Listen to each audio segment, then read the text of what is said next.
বিশিষ্ট রাজনীতিবিদ, বাংলাদেশ জামাত ইসলামের সহকারী সেক্রেটারি জেনারেল এবং সাবেক ছাত্রনেতা মাওলানা রফিকুল ইসলাম খান। আমরা জানতে চাইব ওনার কাছে দৈনিক সংগ্রামের সুবর্ণ জয়ন্তী উপলক্ষে প্রতিক্রিয়া। আলহামদুলিল্লাহ, সম্মানিত সুধীমণ্ডলী, আমি আমার বক্তব্যেও একটু আগে বলেছি যে দৈনিক সংগ্রাম সত্য এবং ন্যায়ের প্রতীক এবং গত 15-20 বছরে সংগ্রামের উপর যে টর্নেডো বয়ে গেল, এই টর্নেডোর মধ্যেও দৈনিক সংগ্রাম তার সত্য এবং ন্যায়ের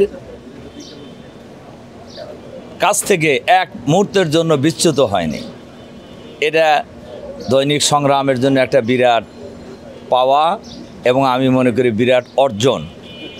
আমি বিশ্বাস করি দৈনিক সংগ্রামের আজকের এই সুবর্ণ জয়ন্তী উপলক্ষে আয়োজিত এই সকল প্রোগ্রামই সুন্দর হয়েছে এবং আমি এটাও বিশ্বাস করি আগামী দিনে সংগ্রাম ন্যায় এবং সত্যের প্রতীক হিসাবে যে অতীতে ভূমিকা রেখেছে, এই ভূমিকা আরও বলিষ্ঠ রাখবে ইনশাআল্লাহ, এই প্রত্যাশা রাখি।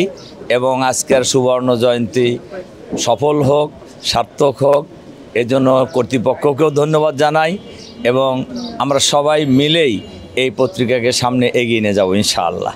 আল্লাহ হাফেজ।